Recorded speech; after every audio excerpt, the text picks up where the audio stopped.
La lettre I comme Internet. On parlait d'Internet dans un podcast technologique, ça c'est d'un étonnant...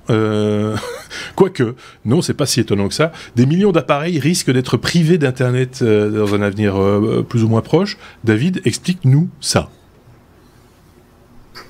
Oui, un avenir proche, 30 septembre, donc c'est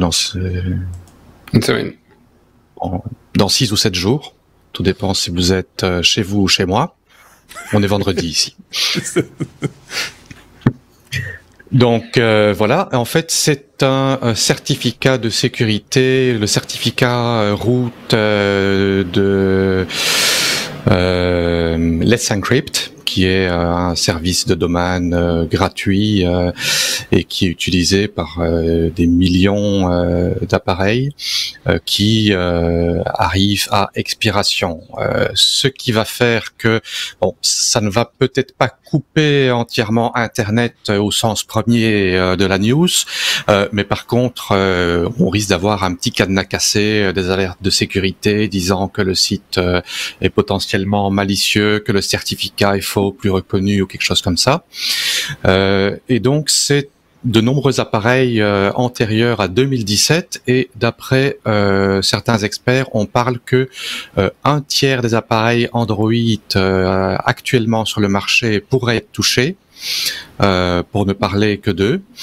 Ça touche également les appareils Apple qui tournent avec un macOS antérieur à 10.12, un iOS 9 ou antérieur. On recommande d'ailleurs une mise à jour du firmware si celle-ci est disponible, ce qui n'est plus toujours le cas parce qu'il y a une obsolescence programmée qui fait qu'on préfère que les gens achètent un nouveau téléphone que de leur donner une mise à jour.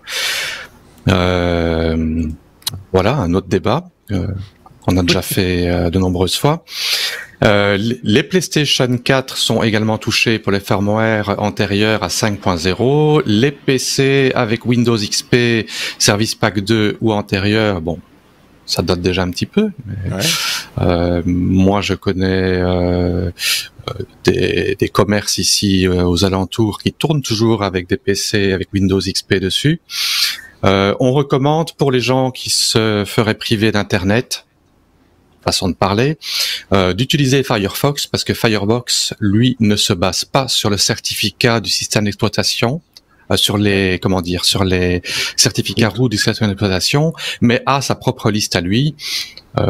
Ce qui a déjà causé dans le passé l'effet contraire, c'est que si on n'avait pas mis à jour son Firefox, il disait vous êtes sur un site avec un faux certificat, alors qu'en fait il était reconnu au niveau du système d'exploitation. Okay. Voilà. Écoute, j'allais dire c'est pas vraiment nouveau. Enfin, on a déjà eu ce genre de cas sans que Internet soit cassé. Hein. C'est vrai que c'est un titre un peu putaclic, mais voilà. C'est Sébastien, peut-être une opinion sur le sujet plus précise encore.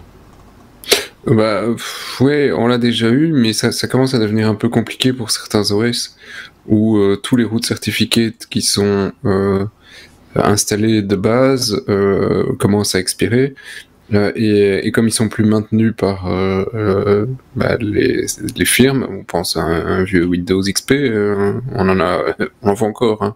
Je vous assure, il y en a encore plein qui tournent, des Windows XP, des Windows 7 et compagnie. Si t'as plus les root certificates à jour, tu dois manuellement aller toi trouver le root certificate, l'installer sur ta machine, etc. La plupart des utilisateurs lambda, voilà, ils diront juste le site il marche pas, hein, donc